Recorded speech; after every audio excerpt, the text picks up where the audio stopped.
The peace of the Lord be with you. I remember taking my boys when they were younger to the Geneva Wilderness area. We'd stand out on the dock and I would teach them how to fish. Some days when the weather was good and the fish were biting, it was a blast. Other days, it was hot and the only thing biting was the mosquitoes. I tried my best to be patient and compassionate. Some days, I was more successful than on other days.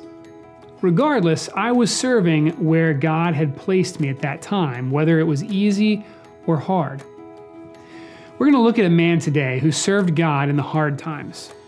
We're in the Old Testament again, looking at the book of Esther, at a man named Mordecai.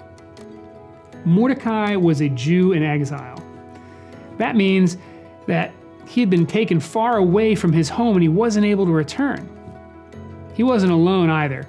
Mordecai lived in a time when God's chosen people, the Israelites, had been taken far from their homes by the Babylonian king. Everything that the Israelites knew and loved had been taken from them as they were carried off to a strange land. Living in exile, Mordecai continued to follow God. Mordecai served where God had placed him, even serving the king of the people that had brought them into exile.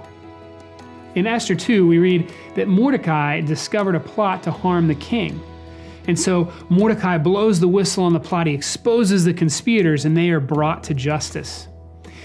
He continued to serve where God had placed him, and he also continued to worship only God.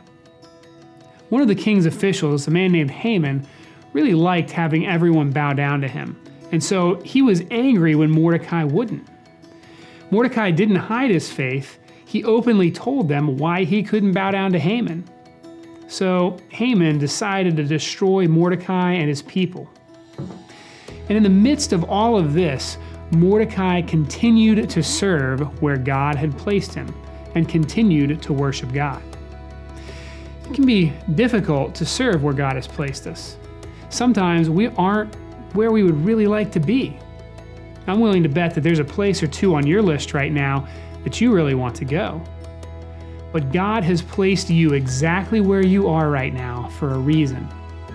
He knows that sometimes the right now, whatever it is that's going on in your situation, can be difficult. But He still calls us to serve where He has placed us and to worship Him in that place with our lives. The Holy Spirit has called you to faith and has called on you to use the gifts and abilities that He has given you wherever you are. Sometimes that can be a really fun adventure, like teaching someone how to fish. Other times it's not so much fun, like maybe teaching someone how to clean grout. Either way, remembering how Christ served us by going to the cross and empowered by the Holy Spirit in our hearts, we can serve where He has placed us, looking forward to His return and life everlasting with Him. God's blessings on your day.